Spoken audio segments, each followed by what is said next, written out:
This morning, it's my honor and true honor to welcome back a dear friend of our family, Mark Victor Hansen, co-creator of the Chicken Soup for the Soul book series.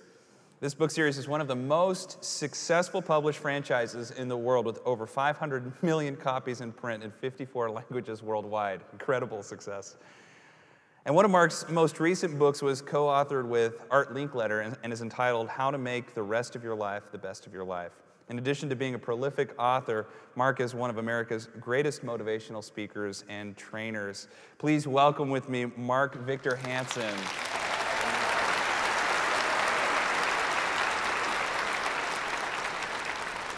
Well, Mark, I'm so glad you're here. And of course, all of us have heard of Chicken Soup for the Soul. It's an incredibly successful franchise. And what was the thing, I mean, how did it all start? You're a Horatio Alger Award winner, which means you began with nothing, right? And then to be such a huge success and a true believer, I mean, how did this all happen? Well, you know, right thinking gets right results, which is what Grandpa said, you know, possibility thinking. And I thought... Wait, say that again. Right thinking gets right results right here and right now. How's that? I write, Norm Vince Peale and I were together one time, and he wrote a quote every day, and he said, well, Mark, you can write quotes. I said, no, you're Norman Vince Peale. He said, you're Mark Victor Hansen. I said, okay, I'll write a quote every day. So, you know, I write all that kind of stuff. Same stuff that Grandpa used to do, and I hope you're going to continue that tradition where he, you know, did ink pins that had the quote, you know, affirmation of the day and all that. So I've lived in that, and when you live in that, you know, I teach that the size of your thinking determines the size of your results. And when we had 144 publishers in New York turned down, my partner, Dr. Jack Canfield, and myself, you know, we just kept saying next, and finally we got a little publisher that was bankrupting at the time down in Florida say, okay, we'll take you and distributor, and you know, we just started selling books like crazy, and you know, the whole Bible is parables, which is stories, and what we do is we do short, bite-sized stories, and that's why we became the biggest gift book ever, because they're 3 pages or less, so they're non-intimidating, so they, you know, tell you how to make your life just a little bit better, a little bit more wholesome, a little bit wiser, more wonderful, upliftment. And, you know, it is not only are we nourishing the soul with our stories, but now we've got nourishing food in the grocery stores, and even we're all the way. I wanted to do the total market penetration. If I'm going too long, tell me. But we do dog food. We did $168 million worth of Chicken Soup for the Soul dog food, because the second biggest dog food company said, look, you guys are the biggest brand in the world.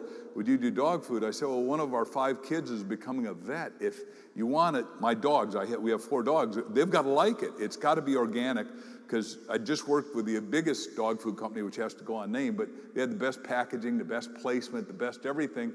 And it went up 1 month and then came down. And when the chairman said, what went wrong? He says, dogs don't like it. Now, of course, Chicken Soup for the Soul really has, I mean, and this is the great thing about it, it's really changed, it's changed lives, hasn't it? We did Chicken Soup for the Teenage Soul, which our publisher said, that'll never work. I got teenagers to buy CDs, concert tickets, and clothes, and they lose $50 a mall. The mall eats it, they say. That'll never work. And we sold 19 million, and what surprised Jack and I is that we had 100,000 kids call us a month. We had to hire a psychiatrist to answer, because they said, you know, what we do is we zip open the heart-love energy, which is what, you know, there's only 2 parts that Christ taught, but it's love and forgiveness. And I can do a story on that if you want. But the point is, it opened the kid's heart, and they said, oh, I can really relate to Mark and Jack. I need to talk to them. And they'd call us and say, I got a gun in my mouth. You know, can I either talk to him or I kill myself? We had to pay, you know, a psychiatrist to answer the phone. We never expected that. That wasn't what we were looking for. We just wanted to do stories that did what you said in the opening prayer this morning, and went along with the music, Amazing Grace. And the prayer this morning, you said, let's heap wounded souls. And what you did in the back, we did another private prayer, and we said, let's restore each of us, because it's a one-off, right? And it is a one-off, and our stories are that. And we're just so blessed that we were able to collate them. And now, you know, we're doing it in China, which I work in China quarterly with my wife, and it's amazing. I mean, we're talking about 2 billion people there that read our books, because Jack is a Harvard Chinese scholar, and he interfaced Chinese, which reads back to front. We read front to back. They read right to left. We read left to right. And they got 7,000 idioms. We got 26 little letters, right? So it's not a big deal. But Jack put that thing together, and our book gets through a communist country. Now, communist intrinsically means atheist.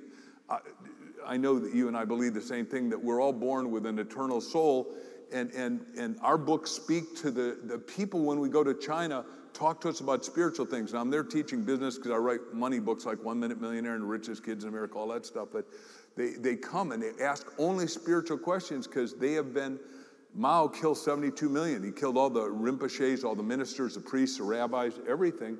And so, you know, and your dad and I have talked about this even as recent as yesterday. We were at a function together, so. Well, that's awesome. And just hearing you talk, I mean, one of the questions I have is, I mean, you won the Horatio Alger. Now, I know why. To win a Horatio Alger, it seems like you have to do two things. One, you have to be extremely successful, but the other things, you have to start with nothing. And there's a lot of people, you know, here who can't win Horatio Alger no matter how successful they are. I mean, I don't really know your story, but did you start with, I mean, what was your life like? And what would your life have been like if you had received Chicken Soup for the Soul early on from someone else? Well, I think I did with the stories that your grandpa did on the show every Sunday. You know, they would reignite my soul. They'd light a fire. And the whole deal is that, you know, when one candle's lit and you light another, it doesn't take anything from the first, but it makes the world fourfold brighter and it compounds it. And that was a business I wanted to be in. And just electrically through my story is that my parents are illiterate immigrants from Denmark, came in 1912. So, you know, they had no education. They came out of a socialist country. My dad said to my 4 brothers and myself, you know, boys, America has hope written on it, and it's your obligation to turn up the light, to turn up the radiance, not knowing that I was going to pick that up and say, oh, wow, how do you do that? And then the best way to do it is that you know, after I went bankrupt, I'd been with the smartest guy on the planet, Bucky Fuller, Einstein's best student, 2,000 inventions, 40 books, all that cool stuff. He got fired at Harvard, came to Southern Illinois University, a little public college. I was paying my way through college, working.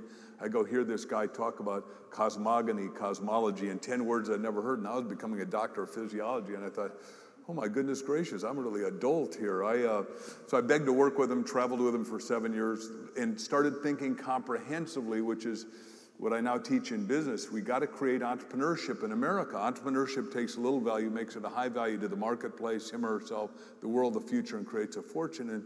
And Bucky inspired me to do that, and then Dr. Schuller inspired me to think positive and say, hey, wait a second, all those people that turn you down, just keep saying next. And you know, the little publisher that took us said, I don't know if you guys are going to make it or not. I said, you didn't read the business plan. I wrote a wall of a business plan. I said, I'm going to sell 1 billion books. Now, understand, they all go, get out of here. Nobody's going to sell it. Well, we're halfway to goal, and I'm going to live to be 127 with options for renewal, so. Well, you have a lot of Chicken Soup fans here. Do you have anything? And thank you all. Do you have anything coming up that you can tell us about? Any new stuff that we can read? Just real quick, if I could go through the books. One of the biggest books right now is Chicken Soup for the Soul, Billy Graham and me. Billy asked us to do his biography with all the best stories. Grandpa's got a story in there, Joel, all kinds of good people have phenomenal stories in there.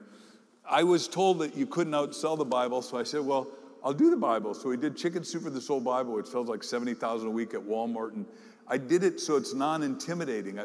All deference to the church. You guys give out great Bibles. I've given a lot of money and bought them. But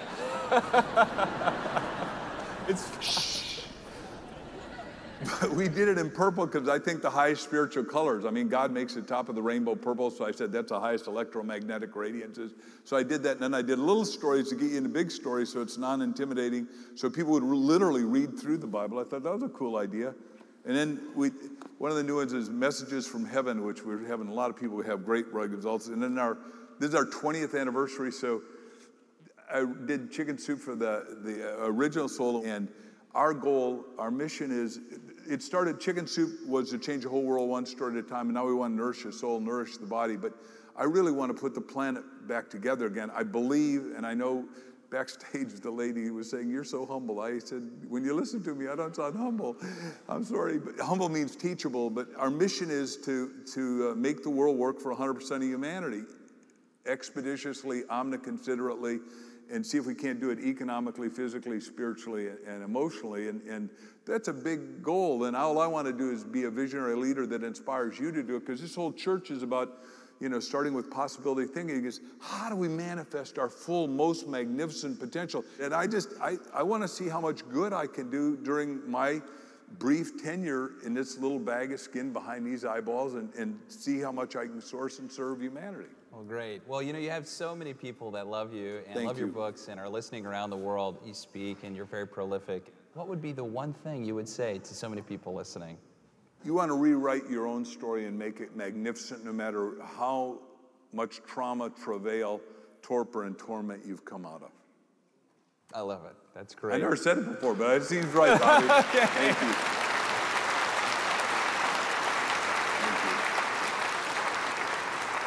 So, Mark, the world is going to be saved by people like you, storytellers, and we're so glad you're here. And so thank you for coming and taking the time to share with our church. We're so blessed by having you here. Will you give him another hand and welcome him again? Thank you for being here.